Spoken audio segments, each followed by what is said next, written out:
Assalamualaikum warahmatullahi wabarakatuh. Hadirin hadirat sekalian rahmati Allah Subhanahu wa taala, kita lanjutkan pengajian kita.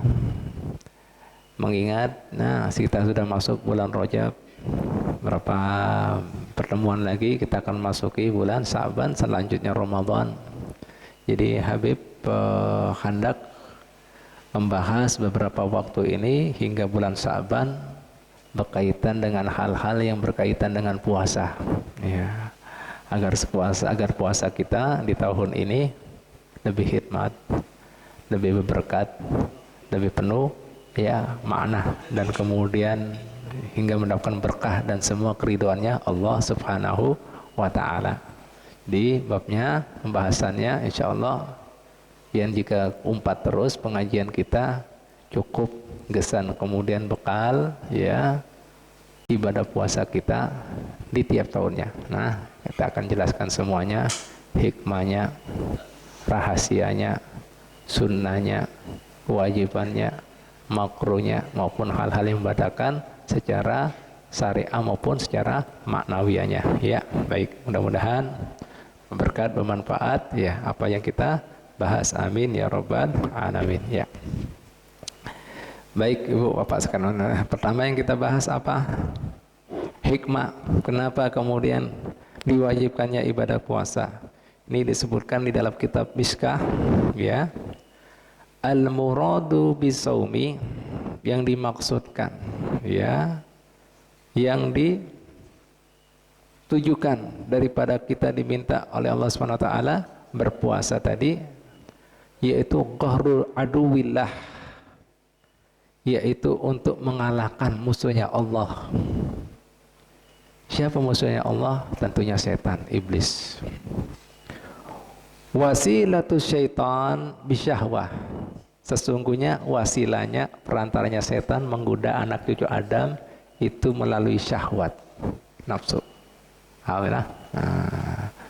Di wasilanya setan menggoda anak cucu Adam adalah melalui nafsu. Ya. Wa qasru sahwati illa bitadlilin nafs, dan untuk menjatuhkan, menghancurkan karanya syahwat, illa bitadlilin nafsi, dengan kemudian menghinakannya dengan apa? Biqillatil akli, jangan banyak makan. Ya, makanya dalam kesempatan ini Nabi kita Muhammad sallallahu alaihi wasallam bersabda, atau kama qala, inna syaitan yajri ya min ibni Adam majrad dami, sesungguhnya setan itu bisa menggoda anak cucu Adam hingga melalui pembuluh darahnya. Wow, luar biasa. Pembuluh darahnya, jadi kanan, kiri, depan, belakang, hingga pembuluh darah kita. Subhanallah. Nabi mengatakan, fadayyu majariyahu, oleh karena itu tekan tempat kemudian masuknya setan tadi, yang hingga bisa masuk pembuluh darah, biljui, dengan lapar, wasaumi, dengan puasa. Oh, jadi kalanya setan yang mana dia menumpangi untuk kemudian anak cucu Adam ini berbuat salah, dosa dengan melampiaskan syahwat nafsunya itu dengan kemudian banyak makan, dan kemudian kalanya itu tadi dengan kemudian lapar dan kemudian puasa. Nah, subhanallah. Habib pernah baca kitab tafsir Mutawalli Sya'rawi. Di dalam Al-Quran kan Allah Ta'ala mengatakan setan itu menggoda anak cucu Adam dengan segala cara, kanan, kiri, depan, belakang, hingga pembuluh darah. Padahal kita arah ini kan ada atas bawah Pak ya. Kenapa Quran kadang menyebutkan atas dan bawah? Nah, ini ada hikmahnya ternyata. Kenapa atas kadang bawah? Karena atas itu tempat kemudian naiknya daripada amal ibadah kita. Jadi kadang mampu ya. Kita ibadah, munajat, nah kan diangkat ke langit, setan kada berani, kada mampu. Nah, sedangkan kemudian bahwa tidak bisa karena tempatnya kita menyembah sujud pada Allah Ta'ala. Nah, unik lah. Nah, biar kan banyak kadang tahu. Di Quran mengatakan, ya ulun akan goda anak cucu Adam. Ya, Jonathan silakan. Ya, mungkin kanan, kiri, depan, belakang. Sampai disebutkan dalam hadis Nabi mengatakan sampai pembuluh darah. Tapi atas bawah nggak ada. Karena apa? Atas tempat diangkatnya amal, tempat kita berdoa, kiblatnya langit, ibadah doa kita. Sementara bawah ada tempat kita sujud pada Ta'ala. Nah, ini Bu, Pak. Lihat nah, kayak apa pian dengan ibadat, doa. Nah, yang mana setan tidak bisa masuk. Begitu pula kayak apa pian dengan sujud, sembahyang, setan tidak bisa masuk. Makanya orang sembahyang bujur-bujur, inna sholata tanha 'anil fahsya'i wal munkar. Sampai kemudian Nabi pernah suatu ketika dikeluh kesahatan lawan salah seorang sahabat tentang seseorang. Orang ini luar biasa. Artinya gawian maksiat semua digawainya. Kayak apa ini orang nasibnya? Ini Nabi Muhammad SAW kadangnya pepander. Ceritakan satu perkara aja tentang keberadaan orang ini. Bahasa Arabnya as-salatun hu. Apakah dia masih sembahyang? Sembahyang ya Rasulullah. Satanhahu salatuhu. Satanhahu salatuhu. Sembahyangnya akan mencegahnya. Nah, jadi selama orang Pak bisa sembahyang 5 waktu, insya Allah aman. Tapi mun orang kada sembahyang, naudzubillah min dzalik. Nah, kayak apa kita dengan sembahyang? Ya bagian pikirkan. Mungkin apa kada? Orang melakukan kejahatan, kemaksiatan, sembahyang 5 waktu kada mungkin. Bisa supan. Subuh sembahyang, limbah ini ketemu duhur. Ada lagi asar, ya Allah.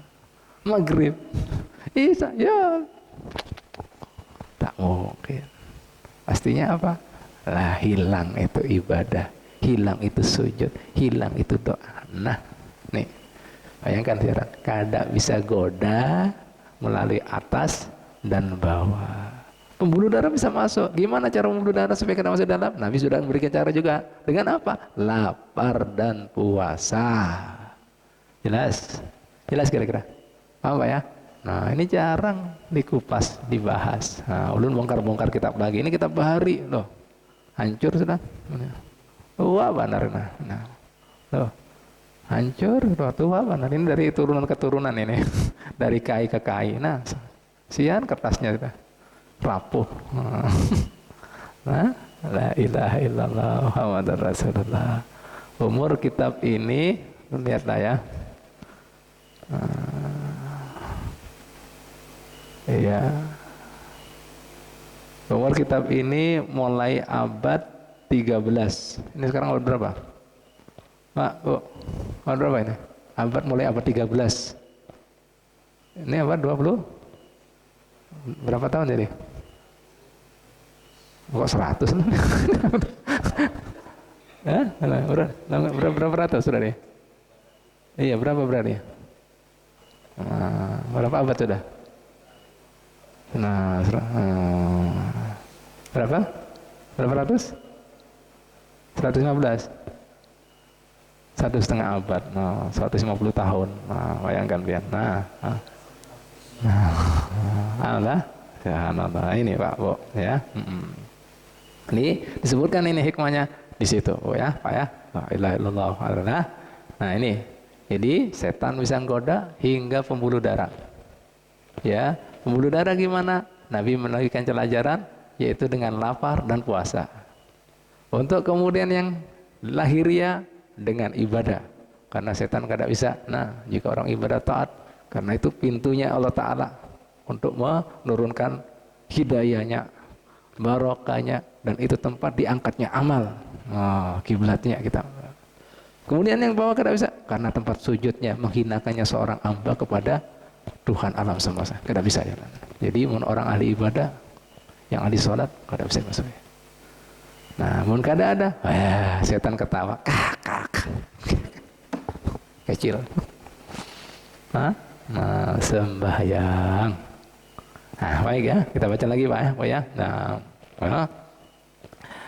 Walida ruya fi masru'iyatihi.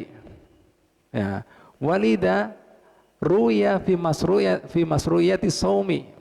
Oleh karena itu diriwayatkan tentang disyariatkannya puasa. Nah, ini hikmahnya, Pak. Di tubuh kita itu kan ada akal. Ada juga apa? Nafsu. Paham lah ya? Di tubuh kita manusia ini punya dua elemen. Ya, punya akal, punya nafsu. Begitu pula jin, punya akal, punya nafsu. Ada kemudian makhluk Allah Ta'ala berisi satu elemen aja, yaitu satu unsur dari bagian, tapi elemen kedua kada berisi. Makanya kemudian perintah agama ini, tugas kewajiban agama kada diberikan pada mereka. Yang berisi cuma satu bagian. Siapakah mereka? Yang pertama, makhluk yang artinya hewan. Hewan itu berisi nafsu, kada berisi akal. Makanya kada bisa milah-milah. Kada diberi tugas ibadah. Kada diberi juga kemudian yang ngarannya perintah larangannya. Kada berisi akal.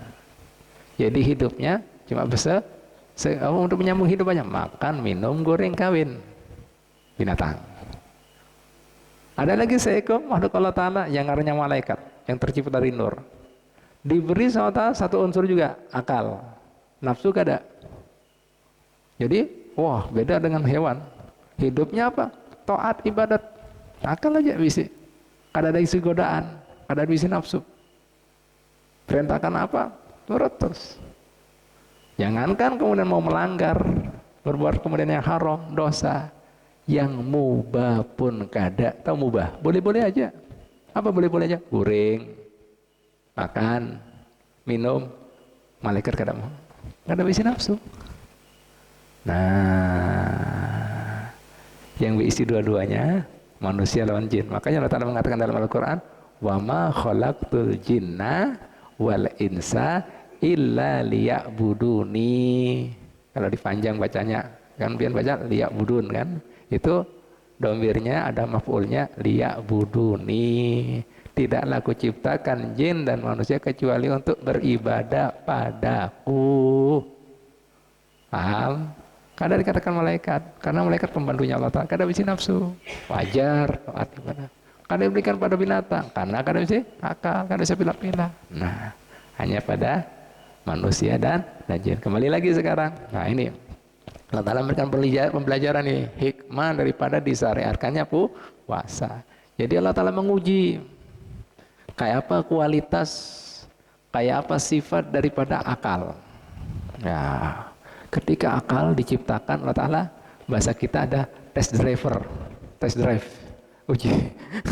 Ya, diperintahkan Pak, Bu, dengan perintah-perintah digawai, dilarang sesuatu dihindari, sampai akhirnya Allah Ta'ala menakoni sang akal ini, ya akal, man anta wa man ana, persaksikan saya, siapa diri kan? Jadilah akal, ya. Ya, nah ini jawab Pak ya. Ini jawaban akal ya. Anta Robbi, ya. Wa ana abdukan dhaif. Pian adalah tentunya Tuhan ulun. Sementara ulun adalah hamba pian yang lemah. Paham lah?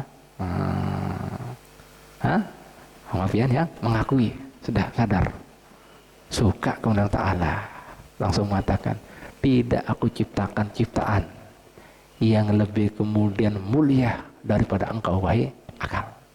Makanya kita dilarang merusak akal, kada boleh menggunakan hal-hal yang memabukkan, kada boleh kemudian bermain-main hal-hal yang menghanyutkan, kada boleh. Supaya apa? Nih akal kada rusak. Kada boleh narkoba, rusak. Nih rusak dia. Paham Pak ya? Jelas lah. Nah ini beda dengan kemudian nafsu. Nah, nafsu ketika diciptakan Allah Ta'ala memuji. Nah, karena apa? Bahasa kita ini mau dimasukkan dalam diri manusia dan jin. Uji Pak dengan perintah masa bodoh. Ya, diuji dengan larang, digawai. Terkajut Allah Ta'ala. Dikia ini. Ya nafas, Man anti wa man ana. Hei nafsu, siapa nyawa? Siapa aku? Lihat jawaban nafsu, Pak. Ana fa anta. Ya Allah. Ulun ya ulun, pian ya pian. Kenapa? Ada apa? Hah? Innalillah. Akhirnya gimana Pak Bu? Disebutkan dalam riwayat ini, akhirnya nafsu tadi Bu, Pak, diberi hukuman, ya, diberi hukuman, ya, nih, ya. Diberi hukuman gimana Pak Bu? Ya, binar jahannam mi'atas sanah, dihukum dengan api jahanam selama berapa? 100 tahun. Dikeluarkan pulang, harapannya ini kapok sudah, tahu, jarah sudah, taubat. Diuji pulang lawan Ta'ala dengan perintahnya, kada digawe, sebodoh. Dengan larangannya, emangnya gua pikirin, dilanggar. Sampai kemudian Allah Ta'ala mengatakan lagi, nyawa ini siapa? Aku ini siapa? Jawabannya sama, kal awal. Ana fa anta. Ulun ya ulun pian yang kenapa? Ada apa? Innalillah. Paham? Jelas? Akhirnya kemudian Allah Ta'ala mencari apa sih yang bisa mengalahkan, menaklukkan keangkuhan, kesombongan, nah, daripada makhluk yang namanya nafsu ini. Ya, akhirnya kemudian Pak Bu, Allah Ta'ala memerintahkan para malaikatnya finaril ju, dengan adab lapar. Jadi lapar. Berapa? 100 tahun juga. Setelah dikeluarkan daripada siksa lapar ini, hukuman lapar ini, nggak ada beri makan ya, 1 tahun nafsu ini.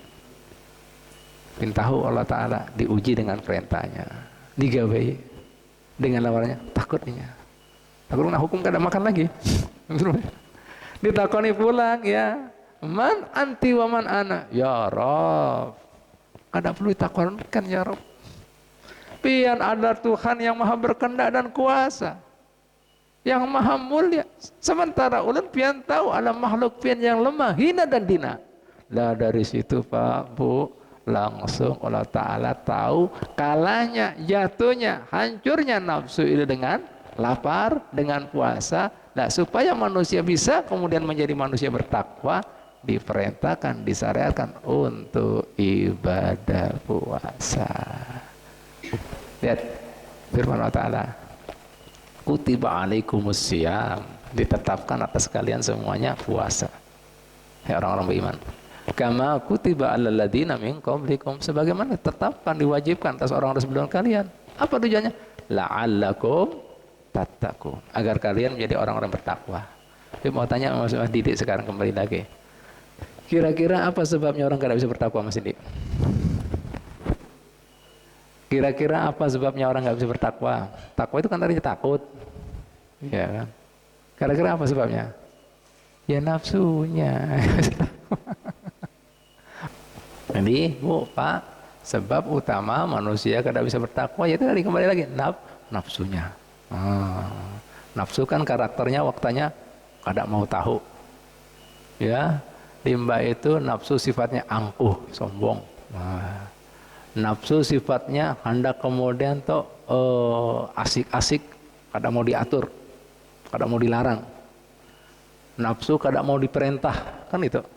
Jadi kada? Nafsu kan. Nah, anak kenapa? Pak larang. Nah. Makanya dalam kesempatan ini Al-Qur'an mengatakan lagi, Allah Subhanahu wa taala berfirman dalam Al-Qur'an, ya, mengingatkan kita seberataan, ya, sebagai hamba-hambanya. Apa jalan Allah Ta'ala dalam Al-Qur'an?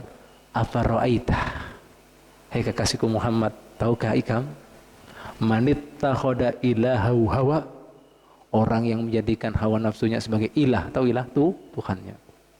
Ada orang jadikan nafsunya sebagai Tuhan, Pak. Wa adallahu ala ilmin, maka Allah Ta'ala mensesatkan inya dengan ilmu. Ada ilmu itu. Ini nasihat gini. Apa itu? Ada?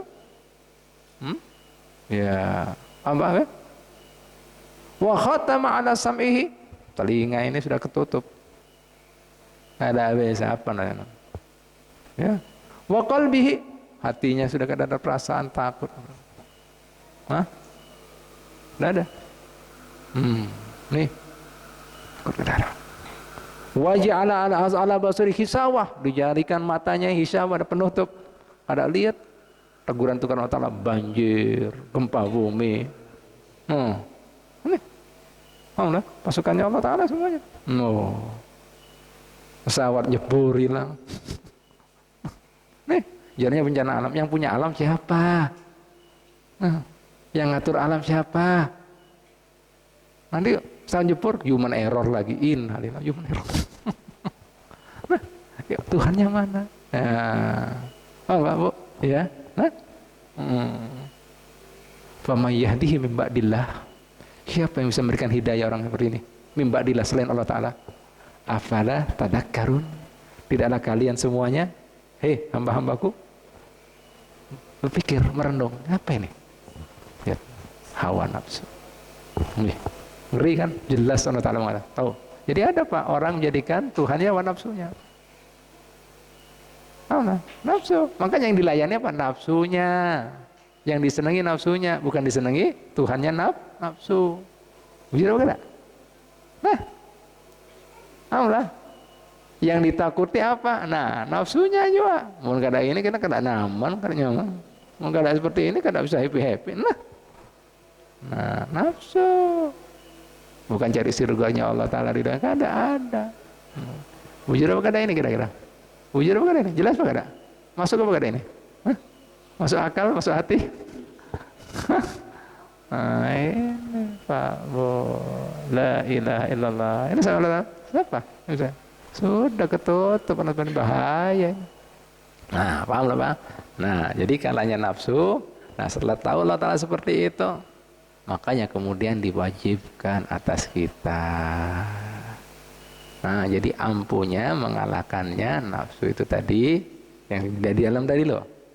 Nah, yang bisa masuk di pembuluh darah tadi dengan puasa, dengan lapar. Sementara lahirianya dengan ibadah, sholatnya. Jelas Pak ya, Bu ya?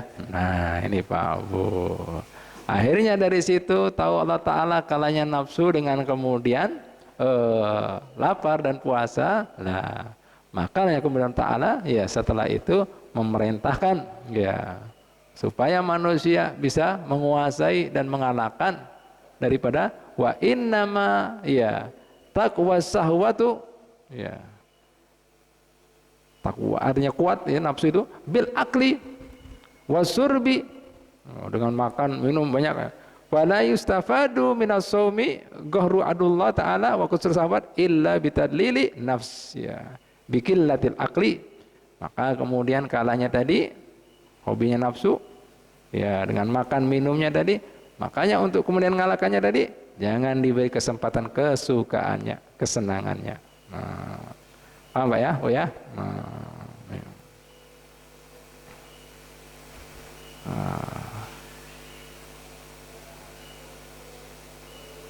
Ya, maka diwajibkan dengan puasa dengan sebab itu tadi. Pahamlah?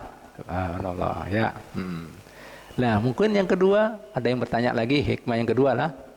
Kenapa Habib hingga kemudian 30 hari? Nah, nih. Kenapa harus 30 hari? Nah, ada hikmahnya juga. Ini disebutkan dalam kitab yang pertama ini namanya Mishkah ya. Yang kedua Bahjatul Anwar. Dalam kitab apa? Bahjatul Anwar. Nih hikmahnya. Ya. Qilal hikmatu fi fardiyati shaumi salasina yauman. Disebutkan hikmah daripada difardukannya puasa 30 hari. Anna abana Adam alaihi salatu wassalam wa ala nabiyina afdhalus salatu wassalam, bahwasannya bapak kita seberataan siapa? Nabi Adam alaihissalam ya. Lama akala fil jannati minas sajarati, ketika sidin makan di surga daripada buah yang dilarang Allah Ta'ala, namanya buah huldi tadi yang dibisiki lawan iblis. Mun pian makan itu pian gak jadi abadi di sini, bisa jadi malaikat. Nah, ketipu. Allah temakan buah huldi. Nah, paham Bu, Pak? Ya. Baqa fi jaufihi, itu bekas makanan tadi yang dilarang Allah Ta'ala, buah huldi tadi di dalam parut sidin migdaru salasina yauman, selama 30 hari ya. Paham? Ya. Falamma taba ilallahi ta'ala, maka ketika kemudian Sidin taubat kepada Allah Subhanahu wa taala dengan doanya Rabbana dzalamna anfusana wa in lam taghfir lana wa tarhamna lanakunanna minal khasirin. Ya Allah, ulunlah kamilah yang berbuat kelebihan, kelewatan atas diri kami sendiri. Sudah diberi surga, boleh semua, satu aja karena bisa ngapain? Gara-gara iblis ini. Ditambah apa? Ada nafsu. Iya nyaman. Nah, nih. Apa, Bu? Nah, lewatan kami. Satu nggak bisa, yang lain mana boleh. Nah, Allah, apa ini lah nafsu kan? Nah, lewatan. Jika pian kada mau fa in lam taghfir lana, kalau enggak mengampuni, maafkan kami. Warham. Warhamna, mengampuni apa? Mengasihani kami. Lanakunanna minal khasirin. Niscaya kami termasuk orang-orang yang merugi. Nah, paham Pak ya dengan doa itu. Nah, setelah itu Allah Ta'ala gimana? Ya, Allah Ta'ala amarahu bisaumi salasina yauman. Diperintahkan puasa 30 hari. Karena itu 30 bekasnya masih ada. Iya. Li'anna lalatad dunya, ya. Karena kenikmatan dunia itu ada 4. At-ta'amu, makanan, was-sarabu, minuman, wal jima'u, hubungan badan. Nah, paham lah ya. Wan naumu, banyak goreng. Ya apa ini Bian? Ini suka-sukanya nafsu semua kan? Makanya bisa sering berikan contoh kan? Makan, minum, goreng, kawin. Nah ini 4 ini pasti. Lah makanya mau puasanya jangan goreng terus. Makro Pak. Nah itu enak kemudian ada bahasa gini, loh jadinya Nabi beb. Wa naumuhu ibadatun, gorengnya ibadah. Artinya itu Pak, Bu, pian keuyuhan ibadah, tegoreng itu ibadah. Bukan bawa gontel, bawa goling, mana kemana? Ibadah pipen. Ibadah kayak apa ini? Paham lah, jelas lah. Wasam tu soimin tasbihun, diamnya bertasbih. Artinya pian keuyuhan bertasbih, berwirid. Nah, diam pian, tetap dianggap tasbih, berzikir. Jangan diam goreng hanya ibadah berwirid. Lo kayak apa? Nafsu. Makruh loh Pak, Bu. Banyak makan. Begitu pula pian banyak ketika buka banyak makan, banyak minum, makruh itu. Makanya jiwa-jihan ini sudah kami pernah bilang, justru kalau kayak gitu kita pikir-pikir banyak orang-orang ini lupa akan hikmahnya puasa, tujuannya mah nempah hawa nafsu. Justru di bulan puasa kita dapati ya Mas Didi, Mas Amrodi dan lain-lainnya, makanan wadah macam-macam keluaran. Malah dimanjakan. Ada orang ketika bulan Ramadan kadang-kadang tambah kurus, tambah lama. Makan. Itu kita dapat hikmahnya puasa Pak. Ada dapat. Ini loh Pak, tujuannya Pak. Inilah makanya balas dendam itu ngarannya. Paham Pak, Bu? Nah ini. Nih Pak, Bu. Paham lah? Nah, ini kesan nafsu. Jadi jangan mau tertipu pian. Setannya berarti masih kuatin nanti. Hah? Gampang mempengaruhi orang ini. Paham lah? Karena linknya masih ada di dalamnya tadi. Paham lah? Paham lah? Bulu darahnya masih kebuka itu nih. Nah, paham Pak, Bu? Nah, ini tadi. Makanya dikatakan fa innaha hijabun lil abdi. 4 perkara ini jadi hijab, penutup bagi seorang hamba anillahi ta'ala, daripada Tuhannya Allah SWT. Hijabnya itu. Paham? Jelas kira-kira? Jelas kira-kira? Jelas kira-kira? Nah ini Pak, Bu. Nah ini Bu, Pak. Jadi setelah 30 hari dengan puasa ini, yang bujur-bujur puasa kayak tadi, paham gak ya? Bukan asal puasa balas dendam, itu hilang nodanya. Jadi dengan puasa yang bujur-bujur seperti ini, nah artinya mengikuti hikmahnya puasa, karena tujuannya puasa itu hikmahnya menempah hawa nafsu. Nah, bukan puasa yang balas dendam, bekas noda makanan pelanggaran ayah kita seberataan ini, kayak kita seberataan ayahanda Adam alaihissalam, hilang itu, ditambah dengan puasa yang bujur-bujur mengenal hikmahnya puasa. Paham Bu, Pak? Jelas lah. Nah ini, jadi hari ini kita bahas tentang hikmah dan kemudian sebab kita berpuasa 30 hari. Nah, jadi umpati pengajian kita sayang, jadi ulun hendak membahas secara mendetil. Ya. Jadi pian sudah dapat ini semuanya cukup tiap tahun pian misalnya hendak mengkaji pulang masalah bab fikih puasa ini sudah. Kalau luput dari ini, insyaallah ini sistematis cukup. Ya, bahkan saya katakan ya bisa kita lebih dari cukup ya. Kesan pian-pian seberatan kena ulun jelaskan semuanya ya. Masalah hikmahnya sudah ini, kemudian fardunya, sunnahnya, makruhnya ya, semuanya insyaallah. Makanya umpati terus ya. Nah, jadi hari ini kita kemudian sudah kupas masalah hikmah dan kemudian kenapa sampai 30 hari.